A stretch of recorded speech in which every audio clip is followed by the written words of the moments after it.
AVM versus AFO. तो इन दोनों की जो डेट है आपकी आ चुकी है।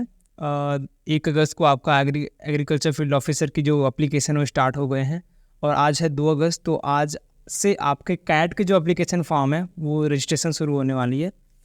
तो ये वीडियो का आपका कोई कंपेरिजन वीडियो नहीं है। आपका एग्री बिजनेस मैनेजमेंट और एग्रीकल्चर फील्ड ऑफिसर दोनों बहुत ही अलग फील्ड है। आपको बताने वाला हूँ कि आप इन दोनों एग्ज़ाम से कैसा बेनिफिट ले सकते हैं।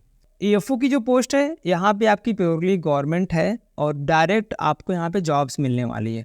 आगे आपको कोई भी पढ़ाई करने की ज़रूरत नहीं पड़ेगी, लाइफ टाइम आपको वहाँ पे जॉब करने को मिलेगा। अगर आपका मन हुआ आगे कुछ पढ़ने का तो आप वहाँ पे जाके पार्ट टाइम समय निकाल के पढ़ाई शुरू कर सकते हैं, नहीं तो आपका पढ़ाई से कोई नाता रहने वाला नहीं है आगे चल के। जैसे आप एक बार नौकरी पकड़ लेते हैं तो आपको उसमें ज़्यादा समय देना पड़ता है, उसके बाद आपको ज़्यादा समय मिलता नहीं है। और एबीएम की बात करें, कोई बंदा ऐसा सोच रहा है कि भाई मुझे इतनी जल्दी नौकरी नहीं करनी है, मुझे अपनी नॉलेज को और अपनी डिग्री को बढ़ाना है, मुझे आगे चल के कनेक्शन बिल्ड करने हैं जो कि कॉर्पोरेट में बड़े बड़े लीडर हैं उनके साथ हमें काम करना है। अगर आपका पढ़ने का मन है, यूजी में आपको अच्छा कॉलेज नहीं मिला, अपनी ख्वाहिश आप पूरी करना चाहते हैं किसी बड़े भी स्कूल पे जाके पढ़ाई करने का, तो इसमें आपको 2 साल पढ़ाई करनी पड़ेगी। वहाँ पे आपके दोस्त वगैरह बनेंगे और साथ में जो भी वहाँ के लेक्चर वगैरह क्लासेस वगैरह होंगे वो अटेंड करने ही पड़ेंगे। उसके साथ ही भारी भरकम आपको फ़ीस भी पे करनी पड़ेगी, जो कि अगर आप अच्छे कॉलेज में रहते तो आसानी से रिटर्न हो जाती है। अब मैं आपको बताता हूँ कि आप अगर एक एग्ज़ाम की तैयारी करना चाहते हैं दोनों बेनिफिट कैसे ले सकते हैं। तो अगर आप कोई बैंकिंग एग्ज़ाम की तैयारी कर रहे हैं तो आपने देखा हो कि जो 3 सब्जेक्ट होते हैं मेजर वो फिक्स रहते हैं प्री के लिए। आपको क्वांटिटी एप्टीट्यूड, रीजनिंग वाला सेक्शन और आपका इंग्लिश वाला पोर्शन जिसमें आपकी रीडिंग कम्प्रिहेंशन वगैरह आती है। तो सेम चीज़ अगर आप कैट में देखेंगे, यहाँ पे सिर्फ एक ही पेपर होता है, उसी हिसाब से आपकी मेरिट बनती है। लेकिन अगर आप इसमें देखेंगे गवर्नमेंट जितने भी एग्ज़ाम्स होते हैं उसमें आपके 2 पेपर होंगे। पहले प्री जो कि क्वालिफाइंग नेचर का रहेगा, ये क्वालिफाई करने के बाद आपको मेंस देना पड़ता है, फिर इंटरव्यू देना पड़ता है। तो इसमें भी आपके बहुत कम चांसेस रहते हैं कि आप इंटरव्यू तक पहुँच या फिर आप इंटरव्यू क्रैक करके एक फाइनल सिलेक्शन ले पाएँ। ईएफओ में अगर आप देखेंगे तो आपके यहाँ पे 150 क्वेश्चन बनते हैं, 50-50-50 के तीनों सेक्शन जो आते हैं क्यूआरए के, तो 150 यहाँ पे क्वेश्चन बन जाते हैं। लेकिन आपकी कैट का पैटर्न जो देखेंगे तो यहाँ पे लगभग आपको 66 क्वेश्चन देखने को मिलता है। एक वीआरसी का सेक्शन होता है, वर्बल एबिलिटी और रीडिंग कॉम्प्रिहेंशन का, इसमें आपके 24 क्वेश्चन पूछे जाते हैं।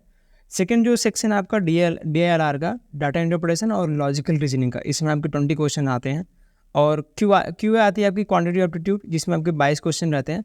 टोटल मिला के आपके 66 क्वेश्चन रहते हैं। जितने भी कैट जेट सीमेंट के एग्ज़ाम्स होते हैं उसमें आपका एक ही चरण होता है, आप एक एग्ज़ाम दीजिए मेन उनका, उसके बाद आपका जीडीपीआई राउंड होता है, सिलेक्शन आपका, उसके बाद कॉलेज मिल जाता है आपको। तो यहाँ पे पहला जो बेनिफिट है कि आपको एक ही एग्ज़ाम क्रैक करके उसी में अच्छा परफॉर्मेंस करना है, उसके बाद आपको कॉलेज मिल जाता है।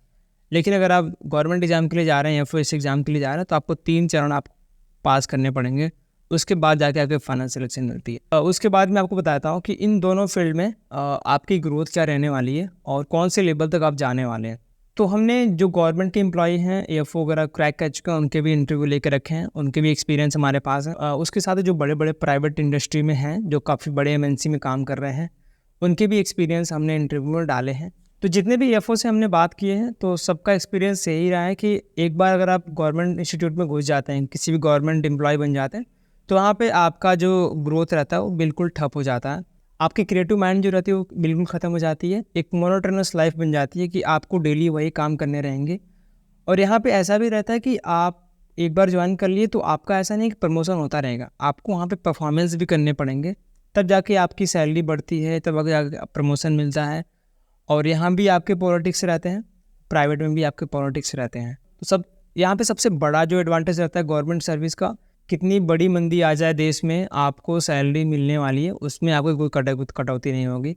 अगर यहीं पे हम बात करें जो कि इंडिया में जो बड़ी बड़ी कॉर्पोरेट इंडस्ट्री हैं, अगर आप उस कंपनी में आईटीसी जैसे कंपनी में हैं, अमेजॉन जैसी कंपनी में हैं, तो आपको ज़्यादा फ़र्क पड़ेगा नहीं। अगर आप उससे नीचे लेवल के कोई कंपनी में काम कर रहे हैं, स्टार्टअप में कोई काम कर रहे हैं, तो इन पे बहुत ज़्यादा इफेक्ट पड़ता है। अगर कोई देश में मंदी वगैरह शुरू हो जाती है, रिसेशन वगैरह आना शुरू हो जाता है, तो इनके यहाँ ले ऑफ होना शुरू हो जाते हैं।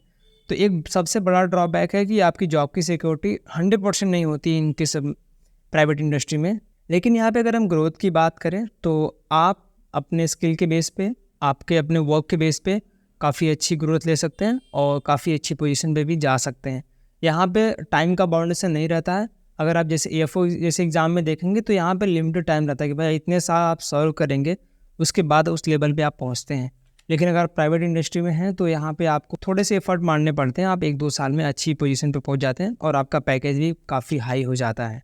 उसके बाद हम सैलरी और पर्क्स की बात कर लेते हैं। तो AFO की जो बेसिक सैलरी आपको मिलती है 45 से 55 के बीच में आपकी स्टार्टिंग की सैलरी रहती है, जो कि बैंक अकाउंट में आती है 50,000 के अराउंड, ठीक है। गवर्नमेंट आपको अलाउंसेस वगैरह भी देती है, न्यूज़पेपर के, मोबाइल के रिचार्ज वगैरह हो जाते हैं वो देते हैं, हेल्थ इंश्योरेंस भी आपको मिलता है। अगर यहीं पे हम बात करें कि जो कि ABM से कोई बंदा अपना कॉलेज करके जा रहा है, 2 साल वहाँ से पढ़ाई करके निकलना, अगर कॉलेज में टॉप 10 का कॉलेज है तो आपका एवरेज स्टार्ट उसका रहता है कि भाई उसको 10 लाख का पैकेज आराम से मिल जाता है। अगर आप AFO में देखेंगे तो 50,000 से आप सैलरी जोड़ेंगे तो 7-7.5 लाख का पैकेज यहाँ पे आपका बनता है। लेकिन कोई भी बंदा, अगर आप ABM किया है, अच्छे कॉलेज में, टॉप 10 का कॉलेज है, उसका बेसिक सैलरी उसकी स्टार्ट होती है 10 लाख से। अगर वहाँ पे अच्छी पढ़ाई करके अच्छा पैकेज फोल्ड ले रहा है तो 18-20 लाख उसके कहीं नहीं गए हैं। अब जो ऐसे इरमा मैनेज नियम से कॉलेज की अगर आप पैकेज देखेंगे तो उनका एवरेज 15 लाख के ऊपर रहता है। और अगर आप IIM जैसे बड़े कॉलेज में पास किए हैं तो आपका 22 से 25 लाख आराम से पैकेज मिल जाता है। तो यहाँ पे सैलरी और पर्क्स में बहुत ज़्यादा डिफरेंस रहता है। अब यहाँ पे सबसे बड़ी जो बात आ जाती है कि भाई बच्चे के मन में डाउट आएगा कि भाई मैं कौन से एग्ज़ाम के लिए बना हूँ, क्या मुझे AFO देना चाहिए या फिर मुझे कैट वगैरह की एग्ज़ाम की तैयारी करनी। ये अपना स्ट्रेंथ यार आपको पता करना पड़ेगा। जो एग्ज़ाम के सिलेबस मैंने आपको बताए हैं उसमें से आपके जो सब्जेक्ट स्ट्रांग है उसके हिसाब से आप डिसीजन लीजिए। कैट में आपका जो VARC वाला सेक्शन होता है, वर्बल एबिलिटी और रीडिंग कॉम्प्रिहेंशन का, उसमें आपका बहुत अच्छा कमांड होना चाहिए। AFO में क्या है कि आप नॉर्मल इंग्लिश जानते हैं, नॉर्मल मैथ जानते हैं, नॉर्मल रीजनिंग जानते हैं तो आपका काम हो जाता है। AFO में आपका प्री का जो एग्ज़ाम्स होता है वो दिसंबर के लास्ट में होता है। और यहीं पे अगर आप देखेंगे जो कैट के पेपर हैं आपके नवंबर में फिक्स रहते हैं, 26 नवंबर का आपका पेपर फिक्स रहता है। उसके बाद 1 से 2 महीने का टाइम मिलता है आपको इंटरव्यू की तैयारी के लिए। तो दोनों के एग्ज़ाम में ज़्यादा समय का गैप नहीं है, आपको लगभग 20 से 25 दिन का फ़र्क दिख रहा है। तो अगर आप दोनों में अपीयर होना चाहते हैं तो रजिस्ट्रेशन आपके ओपन हो चुके हैं, आप दोनों के फॉर्म भर के इनमें अपीयर हो सकते हैं। तो ये कुछ चीज़ें थी जो आपके साथ शेयर करनी थी मुझे। आई होप आपको वीडियो पसंद आया होगा। वीडियो पसंद है वीडियो को लाइक कर दीजिए और आपका कोई ओपिनियन है तो भी आप कमेंट करके बता सकते हैं। मिलेंगे आपको नेक्स्ट वीडियो में, तब तक के लिए धन्यवाद।